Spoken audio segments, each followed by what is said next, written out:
Imagine walking through a crowded, dimly lit room where everyone is swaying to the same simple, predictable rhythm. They look comfortable. They move in sync. But you are wearing headphones that are irrevocably fused to your ears, playing a sprawling, complex symphony. You hear the isolated strings, the sharp intake of breath from the conductor, the subtle dissonance in the brass section. You try to explain the depth of the music to the people beside you, but they just smile, tap their feet to their simple beat, and ask why you aren't dancing. This is the quiet, invisible tragedy of the highly intelligent mind. It is not a textbook filled with equations or a trophy on a childhood shelf. It is the profound, aching realization that you are fundamentally misaligned with the tempo of the world around you. Since you were young, you were likely sold a very specific narrative about intelligence. Society treats a high IQ as a superpower, a golden ticket to a life of success, wealth, and effortless navigation through the world's complexities. Parents praised you, teachers expected the world from you, and peers looked at you with a mixture of awe and alienation. They called it a gift, but they never told you about the silence that follows the applause. They never warned you about the crushing weight of potential or the profound loneliness of being the one who always understands but is so rarely understood. You learned very quickly that to see the world with high definition is to see all of its flaws, its tragedies, and its terrifying fragility, all at once. To understand this, we have to peel back the metaphorical layers and look at the physical architecture of the mind. Neuroscience shows us that a high IQ is not merely a software upgrade, it is a fundamentally different hardware configuration. In a highly intelligent brain, the white matter tracts, the physical cables that connect different regions of the brain, are more organized and highly developed. This allows for incredibly rapid information processing. Thoughts don't just travel, they ricochet. A single observation travels from the visual cortex to the memory centers to the prefrontal cortex in a fraction of a millisecond, triggering a cascade of associations, memories, and predictions. But this hyperconnectivity comes with a heavy toll. It creates a phenomenon that psychologists and neuroscientists refer to as a deficit in latent inhibition. In an average brain, latent inhibition acts as a necessary bouncer at the door of consciousness. It filters out irrelevant stimuli, the hum of the refrigerator, the exact phrasing of a casual comment, the subtle micro-expression of annoyance on a friend's face. It allows people to categorize things as unimportant and simply move on. But for the highly intelligent mind, the bouncer is asleep. The filter is porous. Living with a high IQ is like living in the overlit room. Everything is illuminated with a harsh, unyielding brightness. You don't just see the room, you see the dust motes suspended in the air, the uneven paint on the baseboards, the slight tremor in the hand of the person speaking to you. You absorb everything. Every passing comment is analyzed for subtext. Every social interaction is dissected for inconsistencies. This isn't because you want to overthink, it's because your neurological wiring literally does not allow you to ignore the incoming data. This is why the world often feels so overwhelmingly exhausting. You are processing a mountain of sensory and emotional information while everyone else is just walking through a molehill. This brings us to one of the most misunderstood aspects of high intelligence. The world assumes that a massive intellect creates a cold, calculating, robotic personality. But true intelligence rarely exists in a vacuum. The Polish psychologist Kazimierz Dąbrowski identified something he called overexcitabilities in gifted individuals. He observed that a high intelligence is almost always paired with a hyper-reactive nervous system. The highly intelligent person doesn't just think more deeply, they feel more intensely. The intellectual overexcitability, the insatiable drive to know, to question, to solve, spills over into emotional and sensory overexcitability. When you love with a terrifying depth. When you experience loss, it is not just a sadness, it is an existential unraveling. A beautiful piece of music or a poignant scene in a movie can bring you to tears, striking a chord deep within your highly attuned neurobiology. You are an exposed nerve in a world that insists on wearing armor. And because society does not know how to handle this intensity, you learn the art of the masquerade. You dim your light. You practice the tragic skill of dumbing down your conversations, swallowing your complex observations so you don't intimidate or alienate the people around you.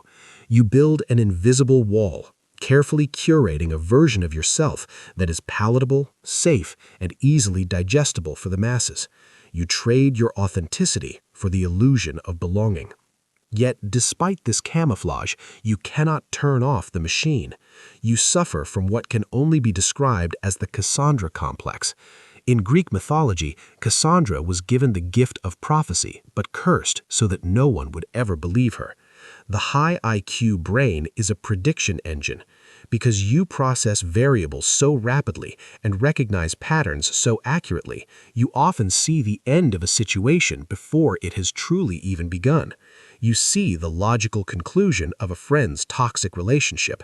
You foresee the systemic failure of a project at work. You anticipate the painful consequences of societal trends long before the average person even registers a shift. You try to warn them. You try to explain the trajectory you see so clearly. But to them, you just sound pessimistic, anxious, or arrogant. They tell you to stop overthinking. They tell you to just live in the moment. But how can you simply live in the present moment when your mind is involuntarily calculating the next 10 moves on the chessboard? This inability to simply be, this constant involuntary time traveling of the mind, breeds a specific, hollow kind of anxiety. It is the anxiety of being a passenger in a car driven by someone who is blindfolded, while you are the only one who can see the cliff approaching.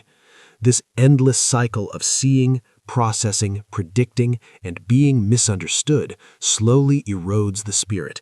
It creates a profound existential fatigue. You start to look around at people who seem easily satisfied by small talk, by simple answers, by unquestioned routines, and you feel a dark, whispering envy. You catch yourself thinking, if only I could just turn it off, if only I could just not care. The gift feels entirely like a curse. The very neural architecture that allows you to grasp the magnificent complexities of the universe is the exact same architecture that isolates you from the warmth of simple human connection. But to stop the analysis here would be to do a disservice to the beauty of your mind. We must ask why. Nature does not build such a remarkably complex, hyper-connected, deeply feeling organ by accident. This intense cognitive and emotional sensitivity, this inability to filter out the noise, this relentless drive to analyze, it is not a glitch in your system. It is, historically and evolutionarily speaking, a profound mechanism for survival and the elevation of the human condition. Think back to the earliest days of our species. The tribe did not just need hunters and gatherers, it desperately needed the observer. It needed the individual who stood apart, watching the subtle shifts in the weather, noticing the microscopic changes in the migration patterns, and sensing the unseen danger long before it breached the perimeter. You are the descendant of the Watchers. Your mind is engineered to be the lighthouse in the fog. The lighthouse does not get to hide from the storm.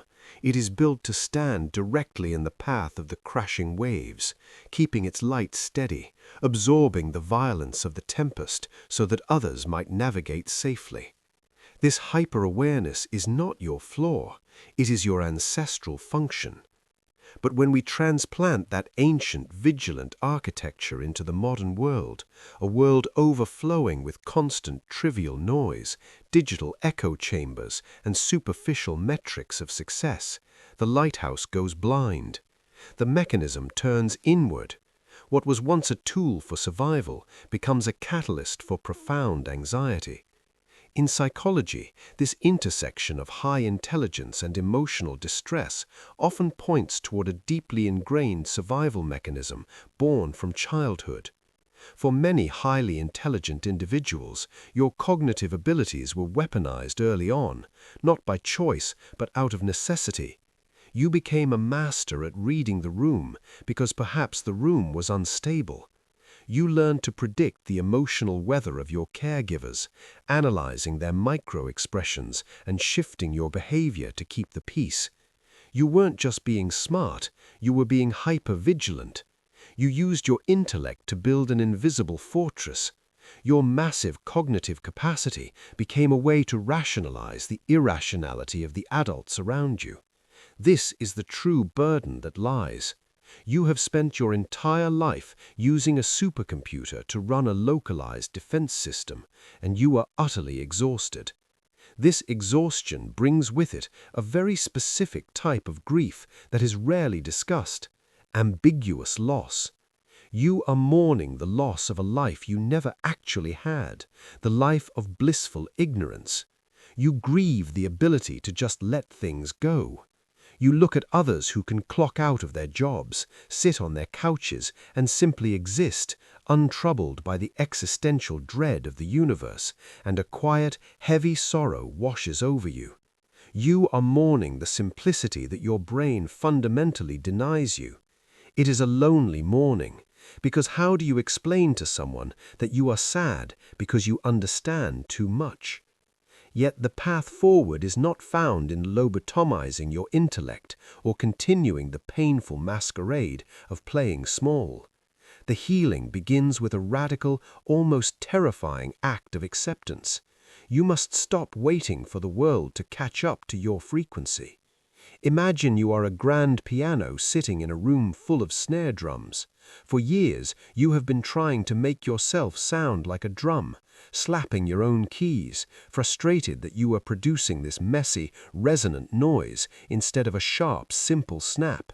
You have been judging your worth by how well you can mimic an instrument you were never designed to be. You must accept that most people are playing a different instrument. They are not shallow, they are simply playing the part they were given. And you are not broken, you are just a piano. Your intelligence is not your identity, it is simply your processing speed. It is the lens through which you view the world, but it is not the only thing you are. The most profound realization a highly intelligent person can have is that they do not have to analyze everything they observe. You can notice the dust motes in the overlit room and consciously choose not to count them. You must begin the delicate work of building a cognitive sanctuary. This means setting boundaries not just with people, but with your own mind. It means learning to categorize your thoughts. This is a problem I can solve, and this is a tragedy of the human condition that I can only witness. You do not have to be the repository for the world's unresolved chaos. Seek out the pockets of resonance. You will not find them in the crowded rooms or in the small talk at the surface. You will find them in the quiet corners of the world, in the pages of books written by ghosts who shared your affliction, in art that breaks you open, and in the rare, beautiful eyes of another person who hears the same complex symphony you do. When you find those people, the relief is visceral. It feels like taking a full breath after holding it for a lifetime. Until then, be gentle with your brilliant, tired mind. Stop apologizing for your depth. Stop dimming the lighthouse. The world is dark enough, and whether they understand the source of the light or not, they still need it. You are not cursed to carry the weight of everything you see. You are allowed to set the universe down, just for a moment, and simply rest in the quiet space between your own brilliant thoughts.